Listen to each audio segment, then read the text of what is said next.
사랑과 은혜가 풍성하신 아버지 하나님, 이 새벽을 깨우는 것이 우리에게 감사로 여겨지는 복된 시간이 될 수 있도록 인도하여 주옵소서.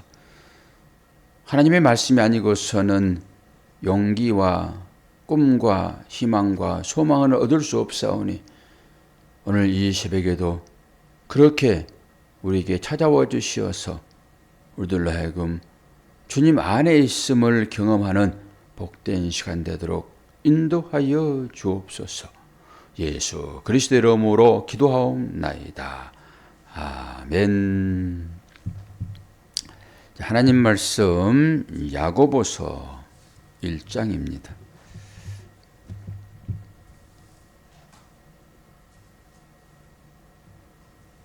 12절까지 보겠습니다. 하나님과 주 예수 그리스도의 종 야고보는 흩어져 있는 12지파에게 문안하노라. 내 형제들아, 너희가 여러 가지 시험을 당하거든 온전히 기쁘게 여기라. 이는 너희의 믿음의 시련이 인내를 만들어내는 줄 너희가 알미라. 인내를 온전히 이루라. 이는 너희로 온전하고 구비하여 조금도 부족함이 없게 하려 함이라. 너희 중에 누구든지 지혜가 부족하거든 모든 사람에게 후히 주시고 꾸짖지 아니하시는 하나님께 구하라. 그리하면 주시리라. 오직 믿음으로 구하고 조금도 의심하지 말라. 의심하는 자는 마치 바람에 밀려 요동하는 바다 물결 같으니 이런 사람은 무엇이든지 주께 얻기를 생각하지 말라. 두 마음을 품어 모든 일에 정함이 없는 자로다. 낮은 형제는 자기의 높음을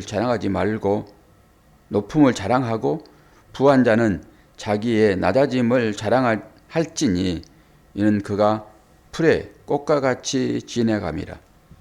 해가 돋고 뜨거운 바람이 불어 풀을 말리면 꽃이 떨어져 그 모양의 아름다움이 없어지나니 부한 자도 그 행하는 일에 이와 같이 쇠잔하리라. 시험을 참는 자는 복이 있나니 이는 시련을 견디는 자가 주께서 자기를 사랑하는 자들에게 약속하신 생명의 면류관을 얻을 것이기 때문이라. 아멘. 믿음과 시련과 생명의 면류관. 이 제목만 보면은 어떤 얘기인지를 분별하시겠죠. 우리는 1차적으로 교리적인 측면에서 말씀을 보아야 되고 2차적인 측면에서는 그것이 삶으로 나와야 됩니다. 바울도 똑같은 측면에서 말씀을 우리에게 주셨어요. 서신서가 그런 것입니다. 각자 교회에게 주어지는 사도 바울의 가르침이죠. 우리가 빌립보 교회를 향한 사도 바울의 그 서신을 통하여서 충분하게 말씀을 배우고 듣고 했습니다. 그리고 바로 이제 빌골몬 이거 옥중서신이잖아요. 그래서 빌립보서가 끝나면은 골로새서를 들어가야 되는데 전부 같은 말들이거든요. 그러니까 믿음을 강조하는 측면에서 이쪽 사람에게 얘기하고 이쪽 사람에게 얘기하는데 다른 얘기를 하겠습니까? 전부 같은 얘기들이에요. 그래서 어떤 말씀을 가지고 새벽을 은혜스럽게 보낼까? 순차적으로 쭉 나가버릴까? 그랬더니 너무 계속되는 말씀, 같은 말씀이 계속 주어지는 것이라서요. 건너뛰어가지고 오늘은 야고보서로 점프했습니다. 그렇게 이해하시면 돼요. 점프. 우리가 이 야고보서도 몇 번을 봤어요. 그러나 하나님의 말씀은 들을 때마다 새롭고 그렇지요. 근데 어떤 말씀을 전하는 것이 옳지? 그리고 제가 이제 알고 있는 한도 내에서는 교리적인 측면이나 제가 이제 도식한, 저는 어떤 규격 같은 걸 되게 좋아해요. 그래서 도식한 그런 것들을 거의 다 얘기를 했거든요. 얘기를 다 해서 또 어떤 말씀으로 은혜를 받아야지? 이제 그러다 생각하니까 좀 막연하기도 하고 뭔가 새롭게 시작하는 그런 느낌도 있고 다 이제 쏟아내버리는 그런 이후에 오는 허전함 같은 거 있죠. 책 한 권을 이제 띄면은 책 내용을 가지고 쭉 따라오다 보니까 그 저자의 마음을 읽잖아요. 그리고 이제 결론을 딱 그 영화 보고 나오는 딱 그런 느낌입니다. 제가 지금. 뭔가 감동이 있었는데 영화 보고 나오면서 또 뭔가 허전한 그런 것을 여러분 경험하지 못합니까? 오늘 새벽은 또 좀 그런 거예요. 우리 영화 볼 때도 처음에는 무슨 말인지 잘 모르다가 스토리 전개가 잘 안 되니까 모르다가 중간쯤 되면 이제 몰입하잖아요. 딱 본인이 주인공이 되는 거죠. 그렇게 영화를 보잖아요. 권사님은 뭐 영화를 안 보시니까 제가 이런 말씀을 드려도 저건 무슨 말인가 그러겠죠. 영화를 보면은 그렇죠. 그래서 텔레비에서라도 영화를 좀 가끔 보세요. 그래가지고 연속극 좀 보세요. 연속극. 봐요? 그러면 이제 그거 알죠. 그 권사가 그 며느리가 막 미운데 그때 며느리가 그 악한 며느리거든요. 그럼 권사가 미워할 때 며느리 동화돼가지고 왜 며느리가 권사가 며느리를 미워하나 하고 그 착한 권사를 미워한 경우도 있잖아요. 우리가. 그렇게 심취돼가지고 거기에 빨려 들어가는 거잖아요. 그러니까 내일 또 기대되고 그러다가 딱 끝나버리면은 뭔가 좀 허망하잖아요. 그런 것처럼이에요. 목사도. 그런 것처럼. 그러니까 이 야고보서를 또 시작을 또 이제 해야 되는데 시작하려고 그러면은 이제 예열을 해야 돼요. 이제 제 아내는 운전을 하는데 이게 가솔린 차가 어떤 특징이 있고 디젤 차가 어떤 특징인지는 몰라요. 그러니까 시동 걸면은 바로 거기서 뜨거운 바람이 나와야 되는 거죠. 뜨거운 바람이. 디젤은 예열을 한참 해야 돼요. 가스차 내지는 휘발유차는 예열이 금방 돼요. 엔진 자체가. 그러니까 조금 지나면은 뜨거운 바람이 나오잖아요. 디젤은 좀 시간이 걸려요. 그걸 모르니까. 아니, 저 차는 금방 따뜻한 바람 나오는데 왜 이 차는 완전히 이게 차가 싸구려 차라고만 이렇게 가는 거죠. 예열이라는 게 있다면 예열. 목사도 설교를 하려고 그러면은 설교 중간쯤 되고 마지막 막다르게 되면은 이제 언성이 높아지고 이제 그러잖아요. 그 예열되었기 때문에 그러는 거거든요. 우리 삶도 마찬가지예요. 뭔가 새롭게 시작하려고 그러면은 이제 예열을 해야 되는데 예열하는 게 이제 시간이 필요합니다. 이제 야고보서도 조금 지나면은 예열이 돼가지고 또 그러겠죠. 근데 야고보서를 하기 전에 야고보서의 특징을 좀 여러분들 보셔야 돼요. 자동차의 특징을 살펴보듯이 야고보서는 예전에는 지푸라기 서신 그래가지고 사실 가치 있게 보지 않았어요. 왜 그럽니까? 야고보서는 행함을 얘기하거든요. 행함을. 우리는 행함으로 구원받습니까? 믿음으로 구원받습니까? 믿음으로 구원받죠. 그런데 왜 행함이 강조되어질까요? 그것도 보셔야 되거든요. 그러니까 루터가 종교 개혁을 한 사람이잖아요. 이 루터도 행함으로 구원받겠다라고 했던 사람이에요. 가톨릭의 특징이죠. 그 행함이라고 하는 것은 선행인데 그 선행이 불교에서는 보시로 통한다. 보시. 그런데 그 행함을 열심히 하다 보니까 마음의 한 구석에 뭔가 해결되지 않는 그것이 있단 말이에요. 루터는 사제예요, 사제. 가톨릭 사제.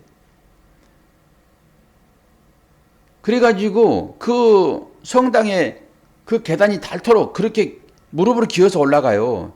지금도 순례자들은 그거 하고 있거든요. 그래서 그 판자라도 널빤지가 반질반질해가지고 많이 달아져 있어요, 지금도. 루터도 똑같이 그렇게 뭔가 고행을 통해서, 행함을 통해서 구원받겠다라고 하는.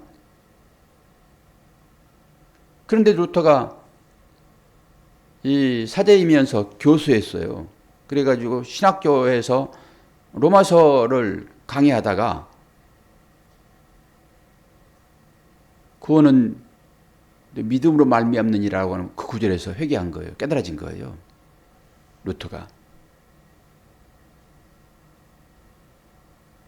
그런 것입니다, 이게. 처음에는 전부 다 행함으로 구원받겠다라고 신앙생활을 해요. 이게 율법이지요. 그러다가 그 갈급함이 성령이 임할 때 채워지는 것이죠. 루터도 이 야고보서를 취급을 그렇게 했단 말이에요. 그런데 이 로마서를 쓴 갈라디아서를 쓴 바울과 이 야고보서를 쓴 일명 야고보라고 하는 이 사람과의 가치는 똑같아요. 가치는 똑같은데 보는 관점이 다르다 이런 거죠.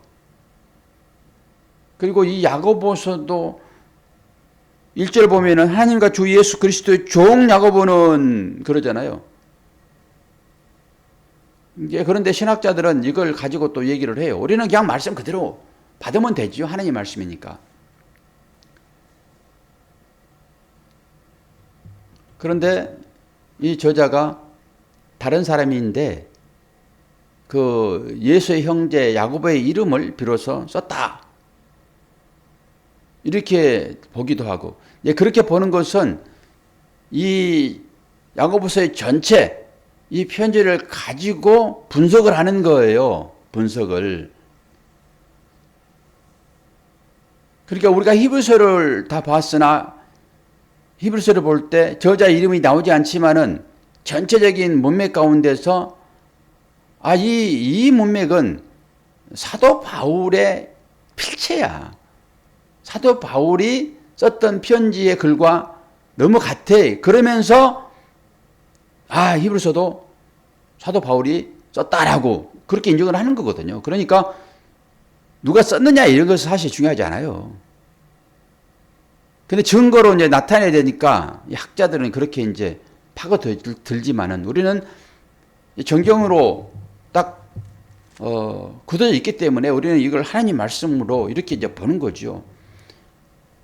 그리고 실제 예수님께서 쓰신, 예수님께서 말씀하신 것이지 예수님께서 기록한 건 아니에요. 제자들이 예수의 말씀을 생각하면서 기록한 것이지, 그게 성경에 원래 원본은 없다고요. 전부 사본이에요. 그럼에도 불구하고 우리가 이 성경 전체를 하나님의 말씀으로 인식한 것은 이 말씀을 통하여서 우리가 누구를 알 수 있기 때문에 그렇습니까? 하나님을 알 수 있기 때문에 그런 거예요. 그래서 제가 자연을 통해서 내지는 환경을 통해서 우리가 하나님을 깨달으면은 그것이 곧 하나님의 말씀이다라고 하는 거예요. 그런 의미에서. 그러면은 우리가 이 저자가 누구이든지 간에, 학자들이 어떻게 따져가지고 이 말씀을 했든지 간에 이 말씀을 통해서 우리가 하나님을 만났다라고 하게 되면은 이 말씀은 하나님이신 거예요. 이제 그런 각도로 여러분이 보셔야 되고, 그리고 이 야고보서를 쭉 보시면 알겠지만은 여기에서 믿음을 강조하지 않아요. 믿음은 로마서나 갈라디아서 강조를 해요. 그렇다고 믿음도 없이 어떻게 행함으로만 가지고 구원받을 수 있겠느냐라고 접근할 수도 있으나 우리는 이 성경을 통전적으로 볼 수 있는 이제 눈이 열렸습니다. 눈이. 그래서 행함이 뭔지도 알고 믿음이 뭔지도 알기 때문에 행함만 강조해도 전혀 문제가 없고요. 믿음만을 강조해도 전혀 문제가 없습니다. 통전적으로 성경을 보는 시각이 생겼기 때문에 이제 그런 측면에서 야고보서를 볼 때는 계속 저는 행함을 강조할 수밖에 없죠. 이 야고보서가 그래요. 그리고 제가 이제 어떻게 보면은 말년인데요. 이 말년을 뒤돌아보면은 앞에 것들이 쭉 보여지잖아요. 그리고 말년에는 사실 끝이기 때문에 인생을 통찰할 수 있는 어떤 힘이 생기는 것입니다. 마지막 유언하는 자는 자기의 인생의 끝점에서 말하기 때문에 전부 보이는 거예요. 그러면서 잘잘못이 나타납니다. 볼 수 있는 능력이 생기는 거예요. 예전에는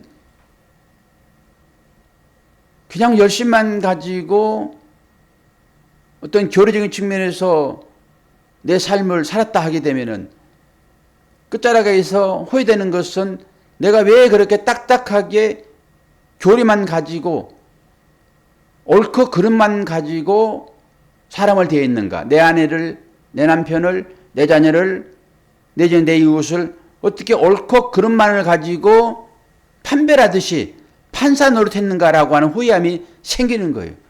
누구든지요. 마지막에는. 그러면서 조금 더 사랑으로 대할 걸라고 하는 후회를 남깁니다. 거의 그래요, 거의.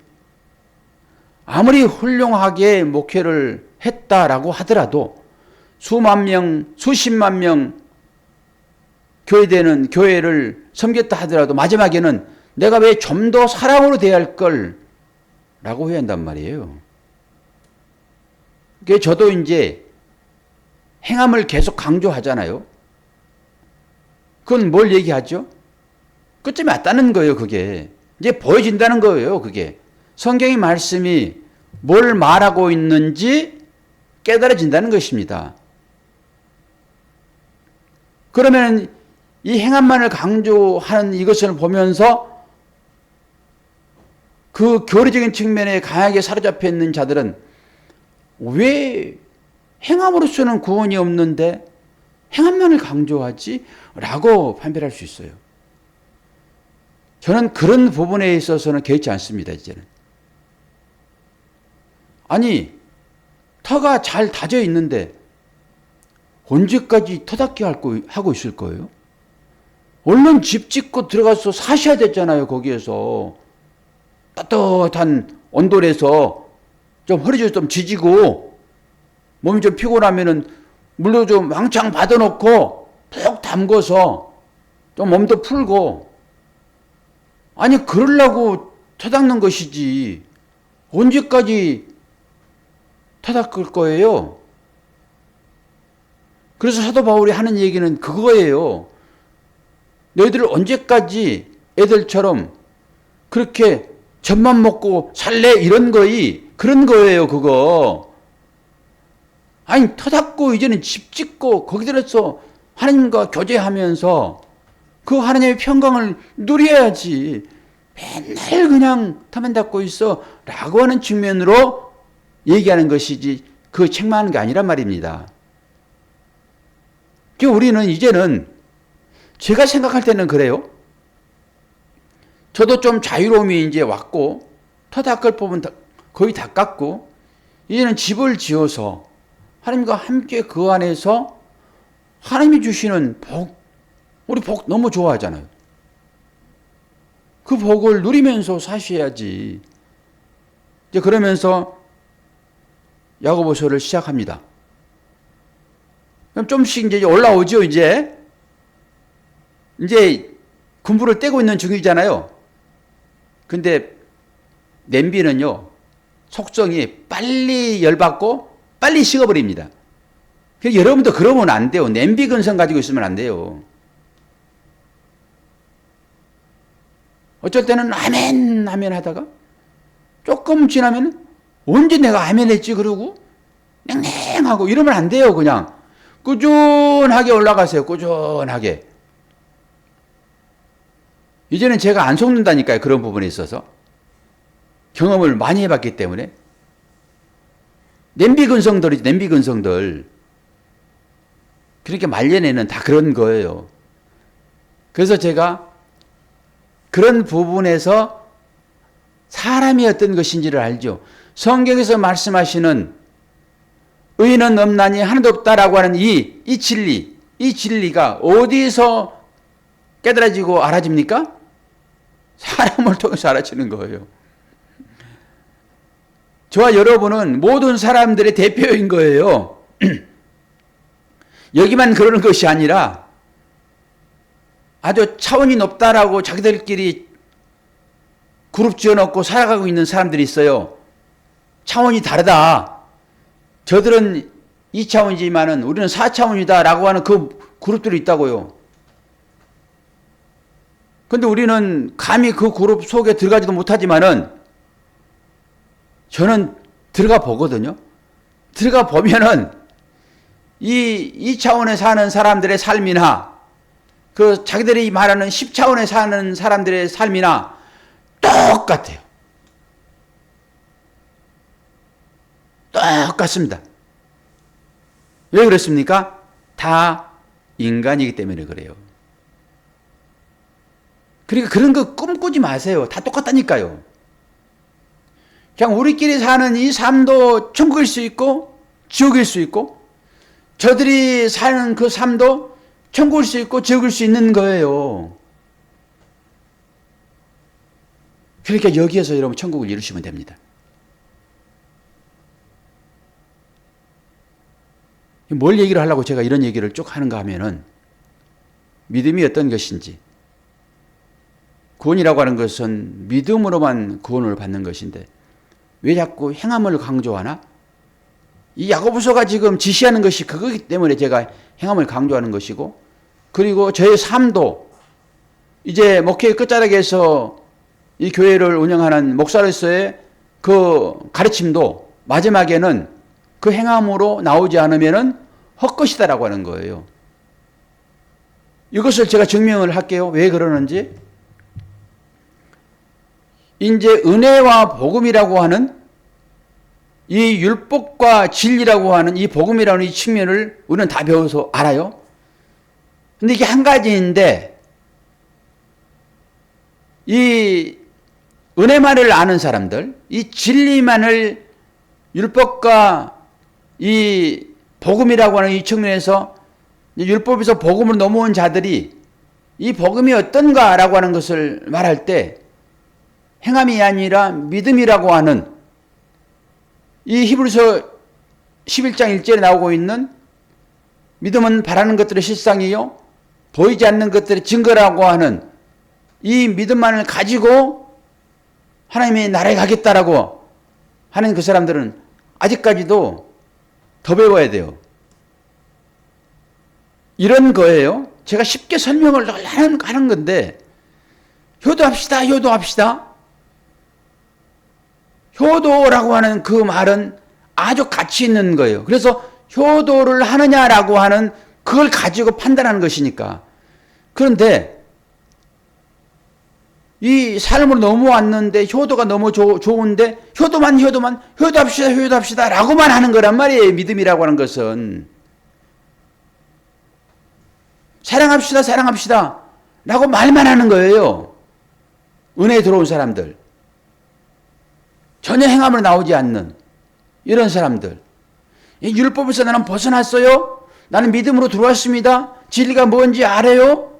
오직 구원이라고 하는 것은 믿음으로 구원받습니다. 율법의 행함이었으니까. 율법으로 구원받지 못해요. 이제는 우리가 믿음으로 구원받습니다. 라고 옛날에 행했던 그 행함은 아무것도 아니에요. 라고 행함을 무시하니까. 뭘 말하는 것입니까? 내가 우리 부모가 어떤 분인지를 제대로 알면은 그 부모에게 효도를 하는 건데 행함으로 하는 거라고. 말로만 하는 것이 아니라. 그 얘기를 하는 거예요. 성경에서 이웃을 사랑합시다 라고 얘기를 하는데 진짜로 사랑을 해야 한다고요. 말만 하는 것이 아니라. 그래서 제가 네 마음이 있는 곳에 물질이 있다라고 하는 거예요. 그 얘기를 하는 거예요. 그 얘기를. 근데 사랑하라고 그러니까 맨날 말로만 사랑합시다. 나 사랑해요. 그 얘기만 하지 말라는 거예요. 제발 그 말 입 닫고 이제 다 아니까. 진리가 뭔지 다 아니까. 은혜가 뭔지 다 아니까. 그 안다는 것으로 붕붕 떠가지고 그 구름 위에서 살아가는 것처럼 그렇게 마치 돼가지고 그 마약 먹고 살아가는 그런 사람처럼 그렇게 살지 말고 이제는 그 구름에서 내려와가지고 실제 삶으로 들어가서 거기에서 어려운 사람들과 함께 살아갑시다요. 이제는 그거까지 돼야 되는 거예요. 그 인식이 들어온 사람은 이 야고보서를 보면은 이것을 보면서 사도 바울이 말하는 그 믿음을 보는 거예요. 여기에서. 그러니까 행함이 없는 믿음은 죽은 믿음이다라고 하는 것이 뭔지를 아는 거죠. 무슨 행함만을 강조하는 야고보서가, 그러니까 신학자들도 그 똑똑한 그 사람들도 이것을 지푸라기 서신을 봤단 말이에요. 그걸 알지 못하기 때문에 전부 다 나누어 가지고 이분법적으로 하나만 오늘 얘기하고 넘어갈 텐데요. 자, 8절 봐요. 8절. 두 마음을 품어 모든 일에 정함이 없는 자로다. 이런 얘기를 하면은 여러분들이 바로 알아들어야 돼요. 앞에 이런 부분들은, 이건 쉬운 얘기들이, 이런 부분들은 내 중에 죄가 부족하거든 모든 사람에게 후히 주시고 늦지 아니하시는 하나님께 구하라 그리하면 주시리라. 너무 멋있잖아요. 그거 기도하는 거잖아요. 그런데 두 마음을 품어 모든 일에 정함이 없는 자로다. 이런 사람들은 구해도 받지 못한다 이런 거잖아요. 결론적으로. 그래도 한 단락이 딱 끝나버리고 9절부터 동그라미 하나 딱 쳐가지고 다른 단락으로 넘어가잖아요. 이것을 여러분들이 묵상해야 한다고요. 이런 부분들은. 간단해요. 호시아서를 보게 되면은, 예레미야서를 보게 되면은 두 마음을 가진 자에 대한 얘기가 나오는데, 두 마음을 가진 자는 어떤 사람입니까? 우상 숭배자들이에요. 우상을 세워놓고 거기 절하는 자들을 두 마음을 품은 자라고 얘기한단 말이에요. 진리를 파고 들어가면 간단합니다. 쉽게 말해서 그런 것이고요. 하나님을 하나님으로 보지 않고 하나님을 우상으로 섬기는 거예요. 그게 두 마음입니다. 그게. 그럼 우상은 뭔가요? 입이 닳도록 제게 얘기하는 거잖아요. 우상을 왜 섬기나요? 비나이다 신령님께 비나이다. 이들이에요. 이들. 거기 그 김치독 앞에 위에다 정화수 떠놓고 우리 선조들이 빌었던 마음 아닙니까? 그들이 어떻게 빌죠? 전부 다 기복이에요. 기복이에요. 기복. 우상 숭배자들은 전부 기복자들이에요. 그래서 기복을 깨는 것입니다. 복을 비는 것. 복 받은 자들인 것을 알지 못하고 계속 복 주세요 라고 하는 거예요. 아니 호적에 너는 내 아들이라 딱 새겨놨는데 내가 당신의 아들인 것을 증명하세요.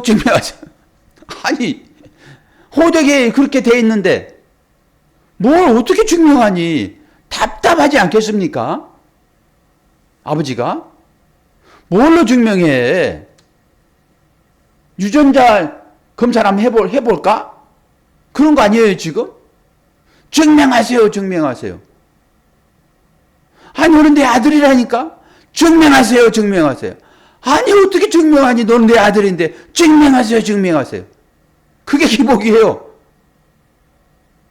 너는 복 받은 자야. 하나님이 말씀하시잖아요. 그런데 복 주세요. 너 복 받은 자라니까? 아니, 복 주세요, 복 주세요. 뭔 말이에요, 이게 도대체. 무슨 관계가, 이런 관계가 있어요. 여러분은 어떻습니까? 어떠세요, 권사님은? 맨날 그렇죠. 그리고 하나님 앞에 죄송해요 라고 해야 돼요. 하나님 맨날 근자 몰라요? 그러면 안 돼, 대들면은. 어떠냐, 그런 사람이 있어. 그래서 어쩌라고? 아니, 겸손해야지. 미안해야지. 모르는 대로 미안해야지. 그래서 뭐 어쩌라고? 아니, 내 마음 다 아신다며, 하나님. 어떻게 아까 호재 기록됐는데, 틀릴 거예요? 하고 대들은, 이거 뭐예요? 이게 말도 안 되는 거지. 우리가 딱 하나님 앞에 그렇습니다. 그러니까 그런 자신을 아시라고 하는 거예요. 말씀을 통해서. 그러면 겸손해지죠. 그러면. 그래서 부모가 돌아가셔야 그 부모의 마음을 아는 거예요. 또 살아나가지고 부모가 무슨 말을 하면 믿겠습니까? 살아나가지고 말하면 또 안 믿어요. 똑같이 돌아가가지고 또 안 믿습니다. 그래서 부모는 말이 없어요. 말이. 그래서 주께서 죽으신 거고요. 주님 찾아오셔가지고 말하면 여러분 믿고 하나님을 따르겠습니까? 안 믿어요. 벼슬이나 내봐요, 벼슬이나. 그러고 말지. 그래서 말 안 해요, 그냥 주님은. 내가 실컷 얘기했는데 그거 생각하고 그냥 믿으면 되지. 무슨 새로운 말을 해주면은 너네들이 믿겠니? 그런 얘기가 안 들리세요? 제 말 가운데서?